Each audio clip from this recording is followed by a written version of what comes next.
Bismillahirrahmanirrahim. Para jamaah Bapak Ibu, saudara-saudaraku yang dimuliakan oleh Allah Subhanahu wa taala, kita akan melanjutkan kajian kita. Tema tafsir masih kita selesaikan, kita lanjutkan membedah yaitu surat Al-Mu'minun, yang dimana di dalam surat Al-Mu'minun, surat yang ke-23 di dalam Al-Quran, kalau kita buka di ayat pertama sampai ayat yang ke-11, di situ menceritakan tentang sifat-sifat orang yang dijamin masuk Jannatul Firdaus, yaitu surga Firdaus, Jannatul A'la, surga yang paling tinggi, yang dimana surga Firdaus ini surganya orang-orang yang memang dipilih oleh Allah. Jadi kalau kita pengen dipilih oleh Allah, maka ikutin syariat Allah, ikutin apa kata Al-Quran, ya. Mudah-mudahan kalau kita hidup ini mengikuti konsep di dalam Al-Quran yang sudah diatur oleh Al-Quran sedemikian sempurnanya, ya, maka insya Allah hidup kita akan terarah, hidup kita akan terbimbing, dan insya Allah janji Allah nanti akan bisa kita dapatkan nanti insya Allah di akhirat kelak, mendapatkan surga Firdaus insya Allah. Para jamaah Bapak Ibu rahimani wa rahimakumullah zawazala, maka kita akan melanjutkan bahwa di antara sifat-sifat orang yang mendapatkan surga Firdaus adalah di samping mereka betul-betul beriman dan bertauhid kepada Allah, maka mereka menjaga sholatnya dengan khusyuk, ya, sholatnya dengan baik. Jadi kalau kita memperhatikan kenapa kok Allah mengawali dengan sholat harus khusyuk, karena sholat itu kan pondasi, ya. Jadi kalau pondasinya ini runtuh, ya, pondasinya ini perpes, pondasinya ini tidak kuat, maka akan roboh bangunan-bangunan rumah tadi, ya. Maka disitulah pentingnya sholat ini harus kita jaga. Dan sholat itu nggak mudah untuk menggapai khusyuk. Karena apa? Karena kalau kita perhatikan para jamaah, ya, sholat seseorang itu ada dua. Yang pertama, sholatnya orang yang sah, dan sholatnya orang yang diterima. Bagaimana maksudnya Ustadz? Kok ada sholat orang yang sah dan orang yang sholat diterima? Maksud saya, orang ibadah sholat itu sebenarnya cuma ada dua ini, ya, kalau kita rangkum. Yang pertama, ada orang yang sholatnya sah. Orang yang sholat sah itu maksudnya adalah orang yang memang dia menjalankan sholat dalam rangka untuk menggugurkan kewajiban saja. Yang penting sah. Yang penting sah. Iya, memang dia sholat. Dia sholat, ya, anunya dijaga, rukun-rukun kewajibannya dijaga dan sebagainya. Yang penting dia sah saja sholatnya untuk menggugurkan kewajiban. Nah, tapi ini meskipun orang yang sholatnya sah, ya, dalam hal hukum, tapi belum tentu diterima sama Allah. Kenapa?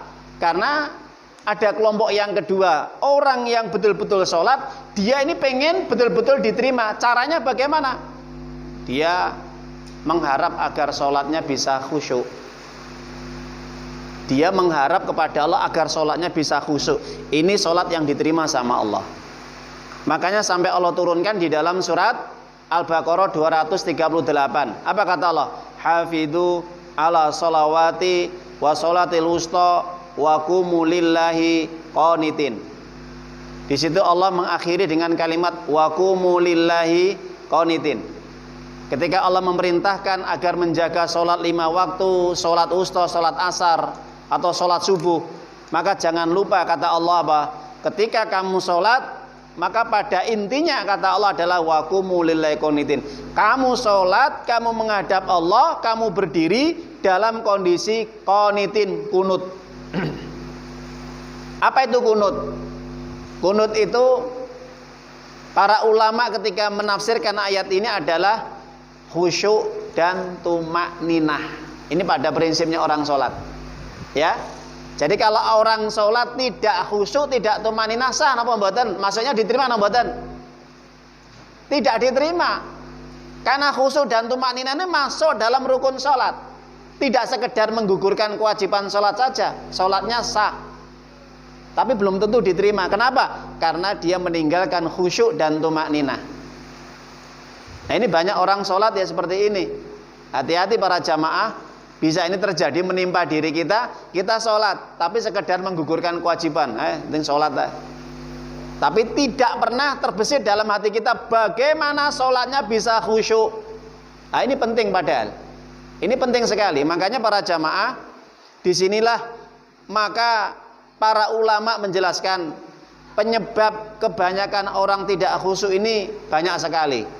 Ini akan kita kupas ya, insyaallah, agar semakin mantap dalam ibadah sholat kita. Penyebab orang tidak menjadikan khusyuk di dalam sholat, nah ini banyak penyebabnya. Yang pertama, ketika orang sedang sholat, ini kadang-kadang terganggu dengan lalu lalang orang yang lewat di depannya. Nah ini pengaruh juga, pengaruh. Jadi kalau kita sedang sholat, ada orang lewat sering di depan kita, maka ini bisa menyebabkan tidak khusyuk. Kenapa? Bisa jadi satu, kita sholat tidak mendekat sutroh, sehingga orang bisa bebas lalu lalang lewat di depan kita. Nah, ini yang berdosa siapa? Yang berdosa kita yang sedang sholat ketika tidak mendekat sutroh, pembatas atau membuat sutroh. Nah itu. Maka yang dosa kita, kalau orang yang lewat tadi tidak ada jalan kecuali melewati kita.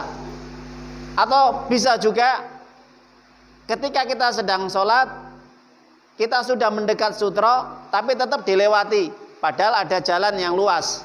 Ini yang dosa siapa? Yang dosa yang melewati kita. Atau bisa juga dua-duanya dosa dalam sholat.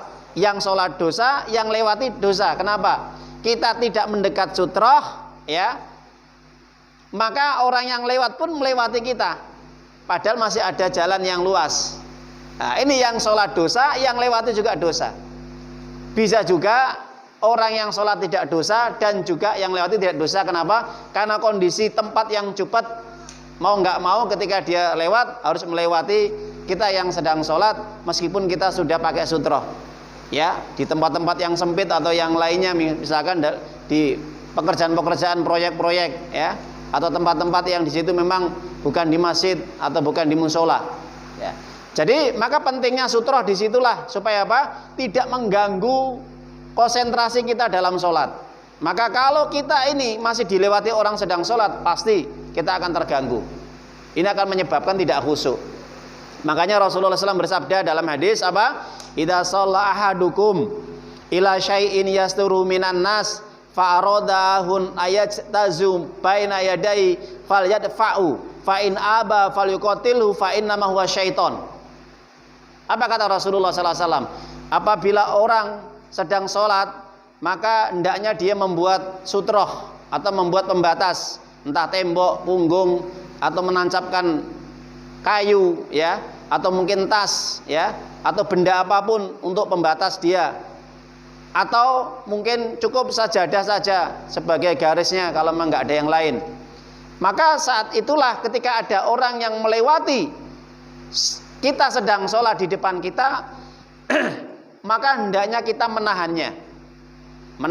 Falyadfa'u. Kalau dia tetap ngeyel, membantah, tetap mau lewat terus, maka kita dorong, ya, kita dorong sekuatnya. Jangan sampai dia melewati kita. Kenapa? Karena itulah setan. Fa inna ma huwa syaitan. Itu dia setan. Artinya apa? Setan yang dimana dia, setan itu kemudian menempel ke orang tadi agar merusak sholat kita. Ingat ya. Jadi orang yang melewati kita ini di situ hadir setan memang. Makanya orang-orang yang nggak ngerti syariat, nggak ngerti aturan sholat itu sebenarnya sedang ditempel setan. Ketika dia melewati di depan kita sedang sholat, tujuannya untuk merusak sholat kita dengan merusak kekhusyuan kita. Nah, jadi para jamaah, maka sampai-sampai Nabi mengatakan fa in aba falyuqatilhu fa inna ma huwa syaiton. Kalau dia ngeyel, jongkrok nih, dorong sekuatnya. Jangan sampai dia melewati sholat di depan kita.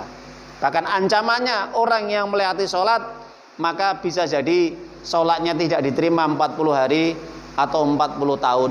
Nah, ini pendapat saja Pak ya. 40-nya ini masih dalam penafsiran.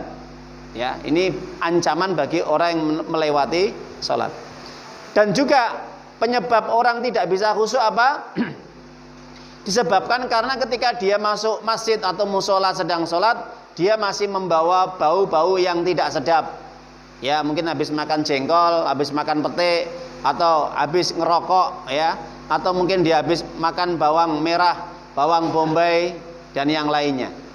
Maka ini penyebab ketidakkhusyukan kita di dalam sholat, ya, sehingga bau tidak sedap ini menyengat, bahkan bisa mengganggu orang. Ini bahaya lagi.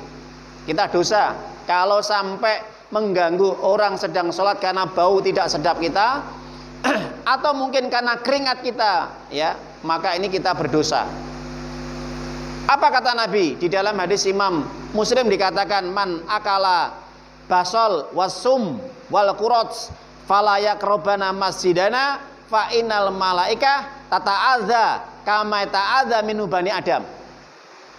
Rasulullah SAW bersabda dalam hadis Imam Muslim katakan, apabila kalian masih makan bawang merah, bawang bombay atau sejenisnya yang baunya tidak sedap, maka fala yaqrabana masjidana, jangan sekali-kali masuk ke masjid kami, kata Nabi.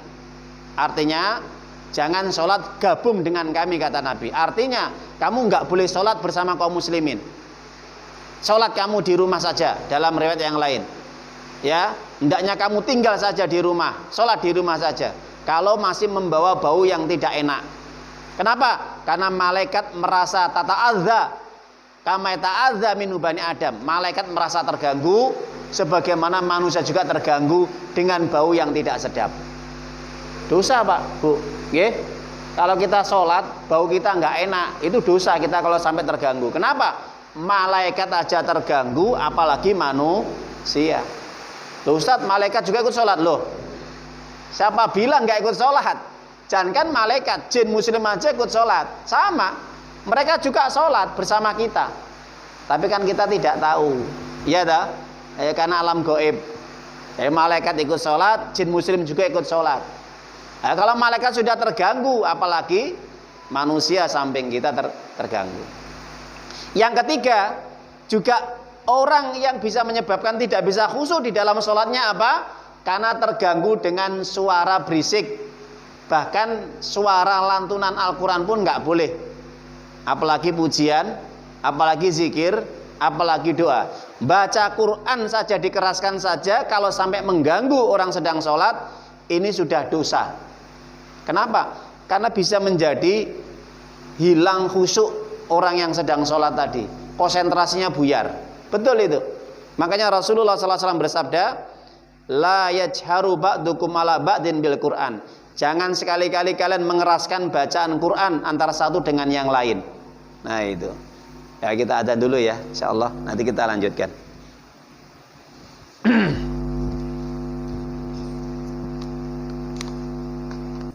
Kita lanjutkan para jamaah.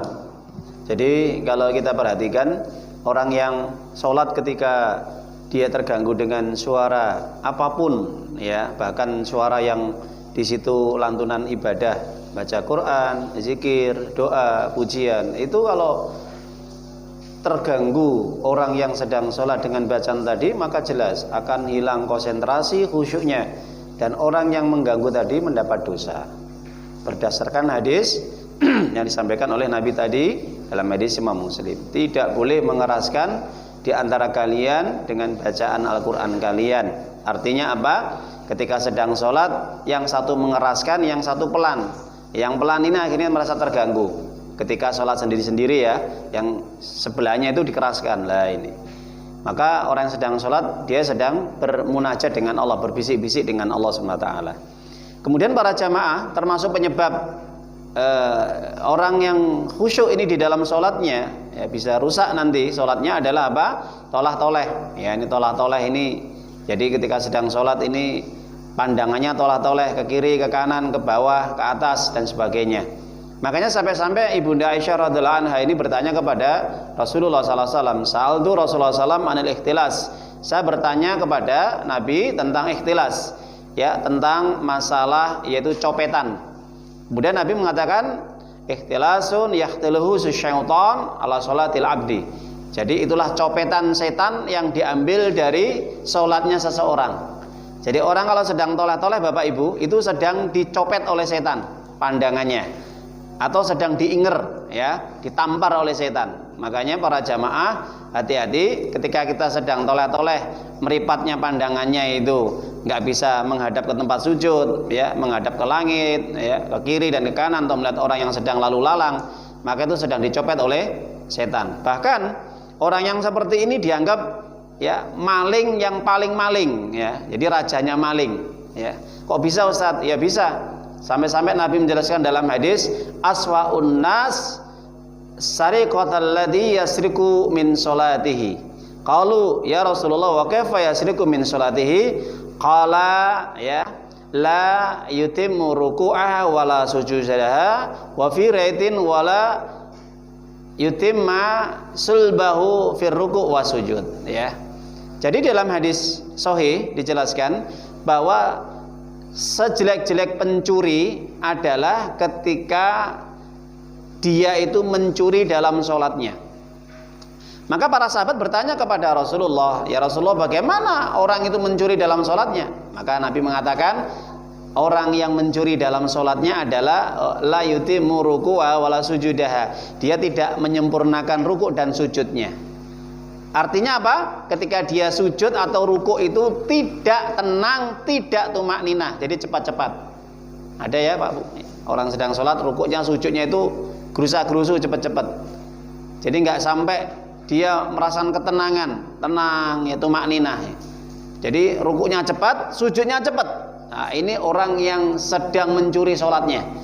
Dan ini curian yang paling berat, bahkan lebih berat dosanya daripada orang mencuri. Karena di situ menggunakan isim tafdil, aswaun nas, ya. Jadi sejelek-jelek curian, paling jelek. Nah itu. Jadi para jamaah hati-hati kalau kita sedang sholat, ya, kemudian pandangan kita, hati kita ini, ya, tidak betul-betul menghadap Allah, berpaling dari Allah hati kita ini dan pandangan kita. Saat itu pula kita sedang sholat, Allah tidak hadir, Allah tidak melihat kita, dan Allah tidak merespon sholat kita. Bisa Ustaz? Iya. Sampai Rasulullah menjelaskan dalam hadis, ya, sahih. Apa kata Nabi dalam hadis Imam Ahmad? La yazalullahu azza wa jalla muqbilan ala abdi min sholatihi malam yaltafit wa idza iltafata insyarafa anhu. Rasulullah SAW bersabda bahwasanya Allah akan senantiasa memperhatikan sholatnya hambanya ketika dia sedang sholat menghadap Allah. Saat ketika hamba tadi menghadap Allah, konsentrasi, khusyuk, hatinya hadir, Allah ada di hadapannya, sedang melihat dia, dan pandangannya juga dia betul-betul, ya, menghadap tempat sujud, maka saat itu pula Allah memperhatikan dia. Tapi saat ketika pandangannya itu enggak konsen, ya, kemana-mana, hatinya berpaling dari Allah, hatinya mikirkan rumah, mikirkan istri, mikirkan pekerjaan, mikirkan anak, mikirkan benda-benda apa yang dia mungkin masih ingat, ya, dipalingkan sama setan. Saat itu pula Allah langsung meninggalkannya. Apa? Allah insarafa anhu, Allah langsung berpaling. Rugi kan? Kalau kita sedang sholat, Allah itu berpaling dari kita, kita ditinggalkan sama Allah, ya sudah, hilanglah pahala kita. Nah itu. Kemudian termasuk penyebab orang yang tidak bisa khusyuk di dalam sholat apa? Yaitu ketika sholat itu masih terganggu dengan gambar-gambar, ya, ataupun mungkin hiasan-hiasan atau tulisan-tulisan di hadapan kita, mungkin sajadah, mungkin baju, mungkin tirai, kelambu, atau yang lain. Ya, Nabi kan merasa pernah terganggu ketika sholat di rumahnya Ibunda Aisyah itu dipasang kelambu, ya, di hadapannya kiblat itu dengan ada gambar burung gitu. Akhirnya Nabi kemudian nggak jadi sholat, ya, karena sampai kelambu tadi harus disingkirkan. Nah, itu. Apalagi kalau kita sedang sholat di masjid musola, banyak hiasan-hiasan, Pak, ya. Mungkin di tembok-tembok itu, entah itu tulisan lafadz Allah ataupun Nabi Muhammad, atau lafadz-lafadz tulisan Al-Quran, itu jadi sebenarnya nggak boleh. Nggak boleh, kenapa? Ya, hiasan-hiasan itu akan semakin menjadikan orang yang sholat tidak bisa konsentrasi dan khusyuk. Karena pada hakikatnya masjid itu dibangun bukan untuk banyak dihias, cukup dibangun, ya, secara baik. Di situ tidak ada hiasan-hiasan, ya, apapun, baik itu tulisan, gambar dan yang lainnya. Makanya pernah pada zaman Khalifah Utsman bin Affan, pada saat itu orang membangun masjid sampai kemudian atasnya, ya, ini kayak kubahnya itu, ya, sampai pinggirannya itu dibuat ada gambar buah-buahan. Saat ketika Khalifah Utsman bin Affan itu sholat di dalamnya, melihat seperti itu, langsung, ya, tutup semuanya itu. Artinya gambar-gambar itu tutup semuanya. Jangan sampai ada masjid itu ada gambar-gambar hiasan apapun. Orang sekarang itu, wah, indah sekali, ya. Jadi keindahan itu belum tentu di situ akan menjadikan baik, ya. Belum tentu akan menjadikan, ya, mendatangkan pahala dari Allah ataupun ridha dari Allah kalau sampai itu nanti mengganggu orang sholat. Apalagi di depan dinding itu ada tulisan-tulisan kaligrafi dan yang lainnya. Ya, bagus Ustaz itu hiasan. Loh, hiasan, bener, memang bagus, tapi tidak pas tempatnya kalau di situ ditaruh di dalam masjid ketika orang sedang sholat. Kenapa? Nabi SAW bersabda dalam hadis sahih rawahu Abu Daud, "Ma umirtu bidasyidil masajid." Saya tidak diperintahkan oleh Allah untuk menghias dan mempercantik masjid. Bayangkan, sampai Nabi mengatakan seperti itu, ya. Saya tidak diperintahkan oleh Allah untuk mempercantik dan menghias masjid, ya. Tasyidi, ya, itu adalah apa? Menjadikan masjid itu, ya, cantik dengan adanya banyak ornamen-ornamen dan hiasan-hiasan. Itu malah Nabi nggak senang. Nabi nggak senang, nggak suka. Jadi baik Umar bin Khattab, Abu Bakar pun nggak suka kalau ada masjid itu di situ banyak ornamen-ornamen dan hiasan-hiasan, ya. Akan menjadikan apa? Orang semakin lalai, tidak bisa khusyuk konsentrasi sholat atau zikirnya, ya. Orang akan memandang malah tulisan-tulisan tadi. Jadi para jamaah Bapak Ibu, itu bagian penyebab orang tidak bisa khusyuk. Bisa juga orang tidak bisa khusyuk karena apa? Nguap ketika sholat. Nah, ini sudah hati-hati. Kalau kita nguap, angop, kalau orang Jawa bilang, ya, sampai kita biarkan, nggak kita tutupi, maka itu sudah bisa menghilangkan konsentrasi dan khusyuk kita. Hati-hati, sehingga nanti sholat kita nggak berpahala. Maka setiap kita menguap, maka sebisa mungkin ditahan, betul-betul ditahan. Makanya Rasulullah mengatakan at-tasa'u minasyaiton, menguap itu dari syaitan. Fa idza tasa'aba ahadukum falyaqdim mastata'a. Jadi kalau kalian pengen menguap, maka berusaha semaksimal mungkin ditahan, jangan sampai mangap itu terlihat, ya, mulutnya, lidahnya atau giginya. Jadi betul-betul ditahan dengan tangan, jangan sampai buka mulutnya. Kalau memang terpaksa buka, ditutup rapat betul. Kenapa, Pak, Bu? Karena setan masuk ke dalam mulut kita saat kita sedang angop atau menguap. Saat itulah kadang orang kalau sudah angop atau menguap, rasa kantuk sudah terasa, konsentrasi sudah buyar. Karena apa? Karena setan sudah menguasai pikiran dan hati kita. Ingat ya Bapak Ibu, ini jangan remeh masalah angop atau menguap. Kemudian juga penyebab orang tidak bisa khusyuk apa para jamaah, yaitu menahan kentut, ya, atau buang air besar atau buang air kecil, atau menahan lapar. Nah, ini kadang orang sedang sholat, ini bisa terjadi pada kita, ya. Kita mau sholat, ya, tiba-tiba kita mau buang air kecil atau besar. Ya sudah, kalau sudah kebelet, ya, merasa seperti itu, segera batalkan aja sholatnya. Jangan ditahan, BAB-nya jangan ditahan, buang air kecil jangan ditahan. Nah, itu kenapa?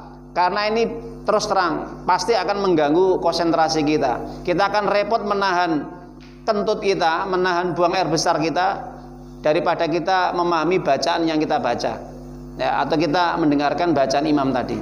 Makanya Rasulullah SAW bersabda dalam hadis Imam Muslim mengatakan, la solata bihadratit ta'am wala huwa yudafil akhbathan. Jadi jangan sekali-kali sholat itu di situ di depan kita ada makanan, ya, nggak boleh ada makanan, ya. Minuman ya Ustaz, ya kalau bisa juga minuman ya. Nanti kita lihat aqua atau klubman itu. Jadi nggak kita sedang baca akhirnya malah kita melihat klubnya itu atau aquanya tadi. Ada tulisan itu Pak ya, Bu. Atau di situ ada makanan apapun ya, mungkin jajan, kue atau yang lainnya sekedarnya. Harus dipinggirkan. Pinggirkan kemana? Taruh belakang. Lebih afdalnya taruh belakang. Ya, maka disitulah nanti akan bisa mengganggu orang sedang sholat. Ya, bahkan sampai ketika orang sedang lapar pun saat itu kita harus makan dulu. Makanya Rasulullah SAW menjelaskan ketika waktu-waktu maghrib ini kadang orang habis kerja istirahat sebentar, kadang kan mau berangkat sholat tapi dia terasa lapar, ya, lapar banget betul. Maka saat itu pula dia makan dulu lah. Kenapa? Karena ini perintah Nabi di dalam hadis Imam Muslim katakan, ya, idza qudimal asya fabda'u bihi, ya, qabla an tusallul maghrib. Jadi kalau makanan sudah dihidangkan, makan malam sudah dihidangkan, maka segera kamu makan dulu, kamu tunda sholatnya sebelum kamu sholat maghrib. Ya, itu. Jadi menunjukkan bahwasanya Rasulullah SAW mendahulukan makan dulu. Kalau memang betul-betul lapar sekali, makan dulu secukupnya, baru sholat. Ustadz masbuk, nggak apa-apa masbuk. Ustadz telat, nggak apa-apa telat. Ya, insya Allah pahalanya tetap ditulis sama, karena sesuai dengan kebiasaan dia sholat berjamaah. Ketika dia sedang telat, gara-gara dia harus makan dulu. Kenapa? Karena ini juga akan mengantisipasi agar dia tidak, ya, rusak nanti sholatnya, hilang khusyuknya karena gara-gara menahan lapar. Nah itu para jamaah.